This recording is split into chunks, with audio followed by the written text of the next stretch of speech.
man. You gotta have spiritual powers to do that. Verse 31, it says, as for the Most High, his way is perfect. The word of the Lord is tried. He is a buckler to all them that trust in him. For who is the Most High, save the Lord Yahweh? And who is a rock, save our power? The Most High is my strength and power, and he maketh my way perfect. He maketh my feet like hinds' feet, and setteth me upon high places. He teacheth my hands to war, so that a bow of steel is broken by mine arm. So King David said, the Most High taught his hands to war, man. That's how he was running through the truth, man. Because the Most High taught him how to war, man. He was moving that spirit in him, man. Moving his hands in precise accuracy, man. To slaughter them motherfuckers, man. King David was a man of war, man. Not only was he a man of war, he was a man after the Most High's heart, man. His heart was found perfect in the eyes of the Lord, man. It says, so that a bow of steel is broken by mine arms, man. I mean, somebody was probably trying to hit him with a steel rod, man, and David stuck his arm out to protect himself. That shit just broke, man. Or you never know, man. He probably swung at a steel bow and broke that shit, man. It says, verse 36, thou hast also given me the shield of thy salvation, and thy gentleness hath made me great. Thou hast enlarged my steps under me, so that my feet did not slip. I have pursued mine enemies and destroyed them, and turned not again until I had consumed them. So King David was pursuing his enemies, man. He was pursuing troops, man. King David was sending troops, sending mass numbers in an army of flight, man. Probably him by himself, man. And this other mighty man was probably sending even more. It says, verse 39, I have consumed them and wounded them, that they cannot arise. Yea, they are fallen under my feet. For thou hast girded me with strength to battle. Them that rose up against me hast thou subdued under me. So David said, the Most High girded him with strength to battle, man. That's exactly what he's going to do for his elect men. When those times come and that tribulation come, man, those martial law troops come kicking down doors, man. The Most High is going to gird up his elect men with strength to go to battle with him, man. You never know, man. The elect might just disappear right in front of their eyes with his family, man. And be right out of here. And again, man, he might run through that troop just like King David and put all the martial law troops to death, man. That's the times we heading into, man. We heading into miraculous times and the downfall of this so-called white man, man. We heading for the destruction of America, man. The destruction of this so-called white man. That's the times we coming into. It says, verse 41, thou hast also given me the necks of mine enemies, that I might destroy them that hate me. That's right, man. The so-called white man hates you Negro, Latinos, and Native Americans if you didn't know by now, man. The so-called white man does not love you. He hates you with a perfect hatred. That's why we hate them with a perfect hatred, man. Because the Most High also hates the so-called white man with a perfect hatred, man.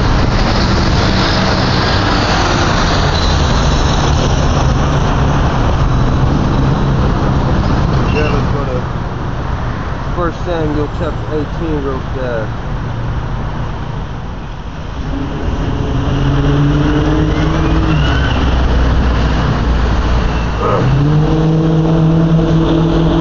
Let's hear about David real quick. And this is 1 Samuel 18 verse 6. It said, it came to pass as they came when David was returned from the slaughter of the Philistines, that the women came out of all cities of Israel, singing and dancing to meet King Saul with tabrets, with joy, and with instruments of music. What does that sound like, man? That sounds like cheerleaders, man. That sounds like your modern day cheerleaders. We had cheerleaders back in the ancients, man. And the reason I said that is because I heard Elder Tahar bring it out, man. Hey, and lo and behold, it's true enough. It's verse 7, it says, and the women answered one another as they played, and said, Saul hath slain his thousands, and David his 10,000. And so King David, through spiritual powers, man, through the spirit of Yahweh Shem Yahushai, man, was slaying tens of thousands in the battle, man. That's spiritual powers right there, man. One man didn't even do that in the movie 300, man. That's a movie, man. We talking about real life, man. So those are the acts that we talking about coming into, man. The elect is striving for spiritual powers like that, to run through tens of thousands of troops, man. Left and right, slaughtering them, putting them to death.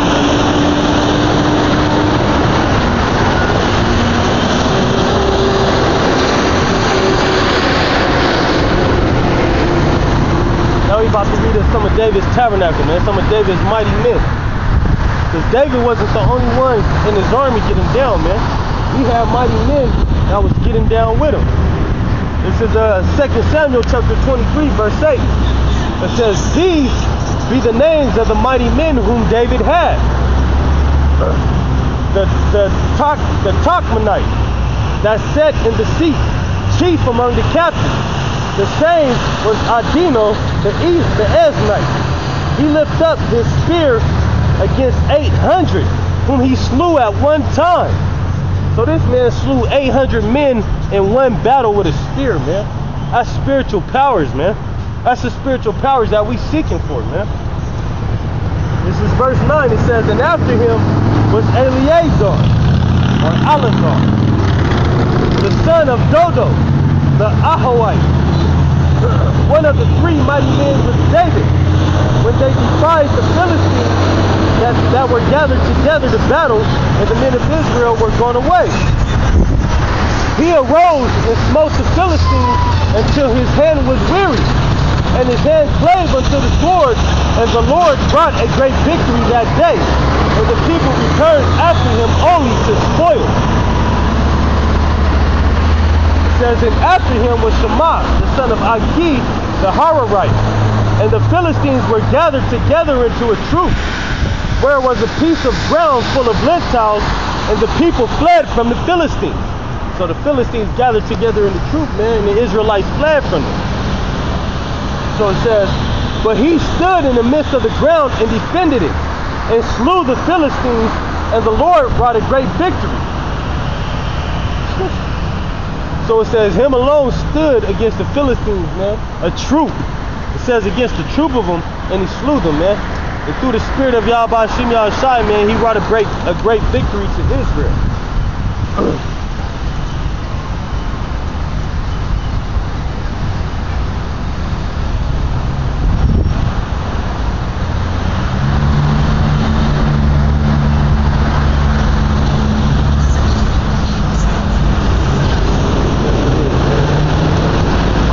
Going, it says, verse 18, it says, and Abishai, the brother of Joab, the son of Zeruiah, was chief among three, and he lifted up his spear against 300. So he slew 300 men, and slew them, and had the name among three. Was he not most honorable of three? Therefore he was their captain. Howbeit he attained not unto the first three.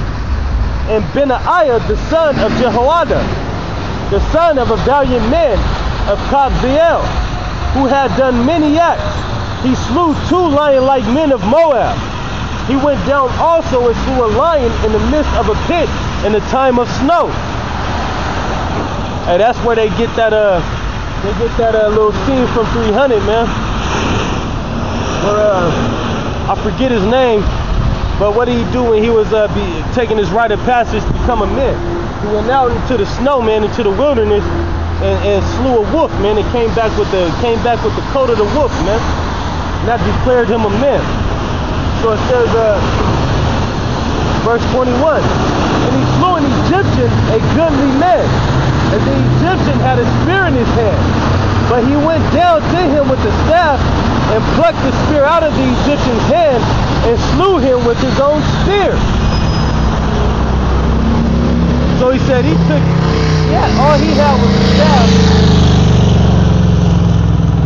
So like I said, all he had was a staff, and he ran up on the Egyptian with a spear, man.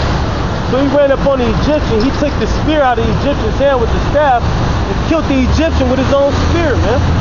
Hey, if that ain't no Jake shit, I don't know what is, man.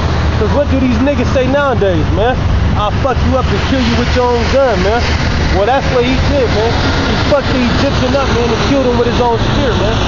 That's all through the spirit of Yahweh Shimi Yahweh, man.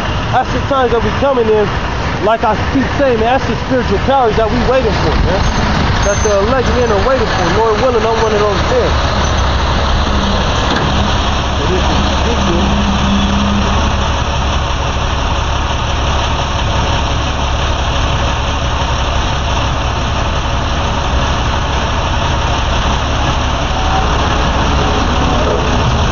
Ezekiel chapter 25, verse 14.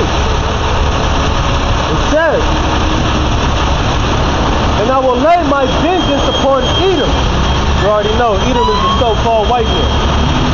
Adawamya means red. It says, by the hand of my people Israel, and they shall do in Edom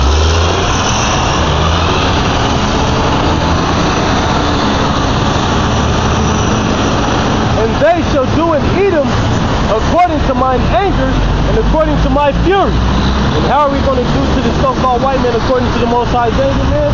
Through the spiritual powers, man. Just like David, his mighty man. They was taking down the Philistines, man. Through the Most High's anger and fury, man. Through his spiritual powers, man. It says, and they shall know my vengeance, saith the Lord Yahweh. That's right, man. Because through the elect men of Israel, the Most High is going to make known the vengeance of the Most High, man. He's going to make known to the so-called white man the vengeance of the Most High through his people Israel, man. Through the elect of Negro, Latinos, and Native Americans, man.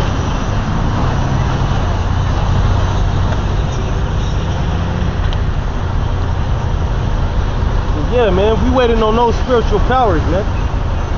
All through the spirit of Yahweh Shai, man.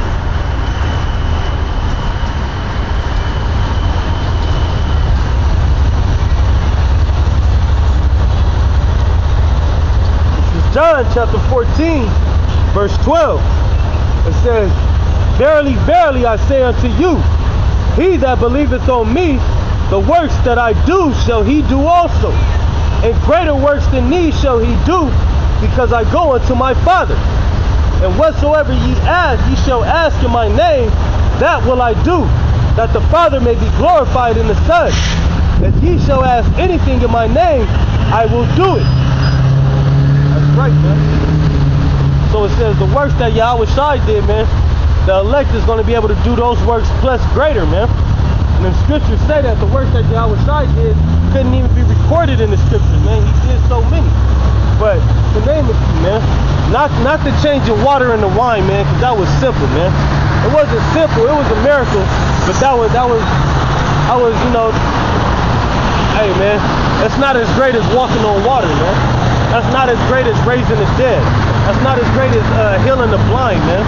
That's not as great as picking a man's ear back up and putting it on him, man.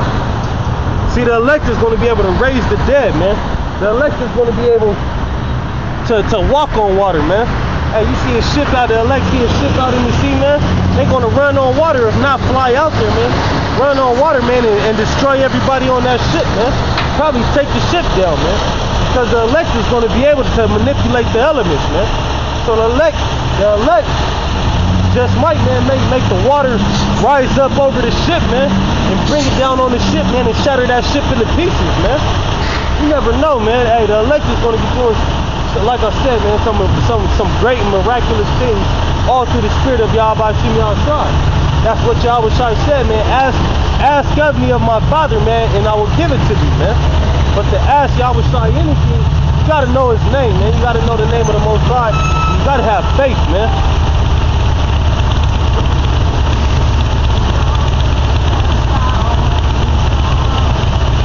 I just felt like getting into some precepts about spiritual powers today, man. That's one thing I really haven't touched on since I've been out here.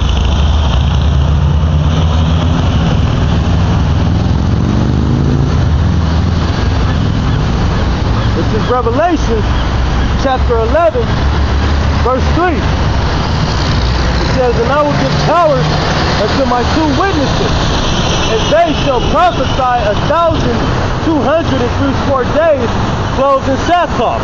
That's why you see us wearing these garments, man. Because this is that prophecy being fulfilled, man.